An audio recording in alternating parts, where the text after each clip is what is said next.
Tukyali mu mboozi y'ebivumbuddwa tukyakulaga Babbulooka ab'ebizimbe n'ettaka kw'oteeka n'ebintu eby'enjawulo abagufudde omuggalo ennaku zino okubanga bakwata bannayuganda obujega babadyekadyeka ne babatunza ebyabo omuli amayumba gaabwe kw'oteeka n'ettaka nga balowooza nti bagenda okufunamu n'oluusi okubalukira ddiiru ez'ekikwangala nga babalaga nti bwe bagenda okufuniramu ennyo naye gye biggweeranga n'ebyo bye babeera batunze ensimbi ze baggyamu ate nazo bazibabbako.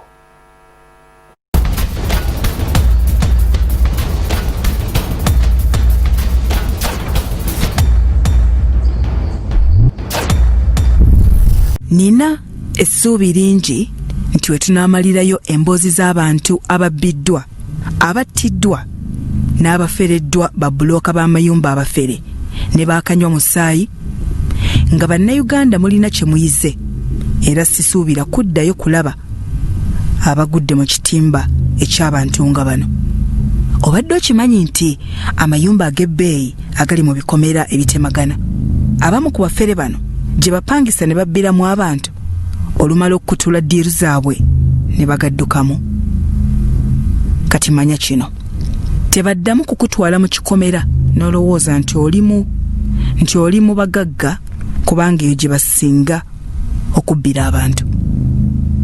Olw'okuba amayumba gano babeera bagapangisiza bupangisa, tusazeewo ge baatutwalako okugaleka kubanga n'abaagazimba bambi tebaamanya nti abagagga be baafunye okubapangisa si bantu batuufu.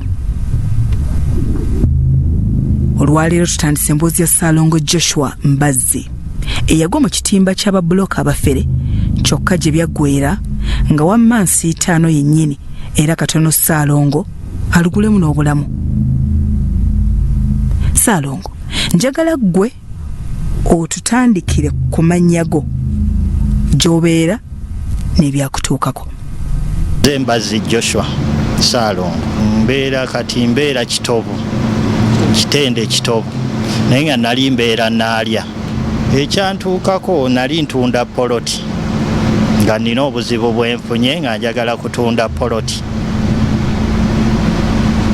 Kaakati Babbulooka ne batandika okujjanga nga bandeetera abaguzi. Kaakati waliwo bbulooka gwe bandeetera nga bamuyita Charles, erinnya lye namanyaako, n'agamba nti ye poloti agitundira ennaku 2-3. Charles akugambye agitundira ennaku 3 oba 2, kati ziyitawo nga tefunye muguzi. Najja ngamba nti poloti tezitulema kutunda, waliwo atuyambako nga zitulemye, jangu nkutwaleyo. Jjukira Ssaalongo atunda ttaka lye, ennaku oluggwako batandika okumuyiiya. Olwo gwe baakutwalako ng'abeera wa mpozzi? Baali babeera sayidi ye Nabbingo, kati n'antwalayo. Bwe twatuuka mu maka gali mu kikomera ne tuyingira, twasangayo nga mu ddiiro temuli kintu naye nga mulimu mikeeka.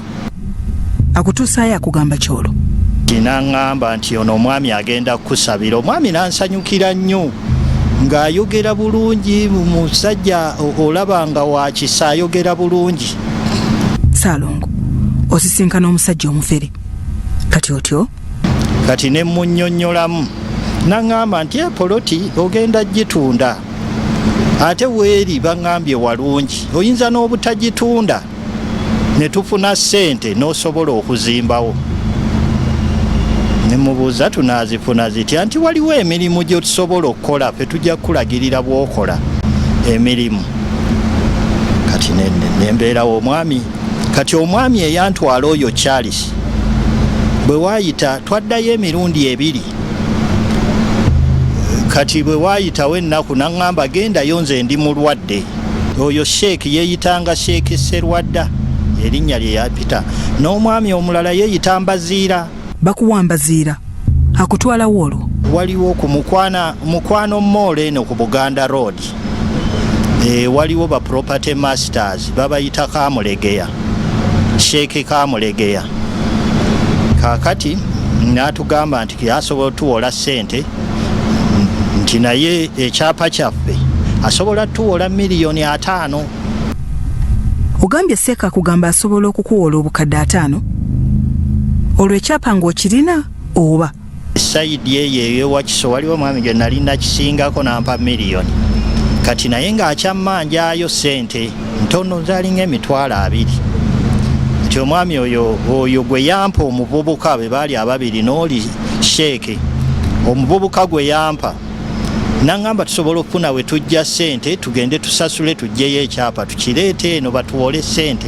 Nakugambye nti Babbulooka abafere balina buli kimu singa baali gavumenti yandibadde nzijuvu kubanga ono ebibye n'engeri gye bamutetenkanyaamu olaba ng'eyawukanamu n'ey'abalala be muzze mulaba kati mujjayo ekyapa n'azireeta ne tugendayo eyo ewakiso nezisasulayo ne tujjayo ekyapa ne tukikola ki ne tukireeta ewo oyo Kamulegeya Haji Kamulegeya oyo property master ku Mukwano Mall. Kozi ogambye ettaka liriwa?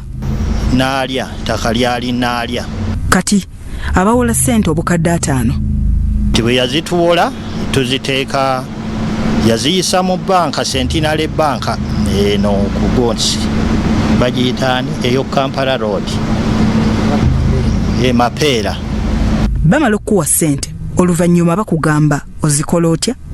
Tizireete tugenda kukola ki tutandika ozikozesa tukole emirimu bwe tuzimala oyinza n'obutatundawo ne tufuna ssente n'oba ng'okola ki ozimbawo buzimbi kakati nampa omwami nga tugenda nga tujjayo ki nga tujjayo ssente ezo. Tulesse Ssaalongo bamuwadde omuntu okujjayo ssente amazima ntiddemu era nfunyeemu n'ekitengo oyinza okuteebereza ebyaddakaawo nga baŋŋamba nti ki awo wennyini we tunaatandikira enkya. Bya Robert Mutebi ne Dennis Kasirye, Salt TV Omunnyo.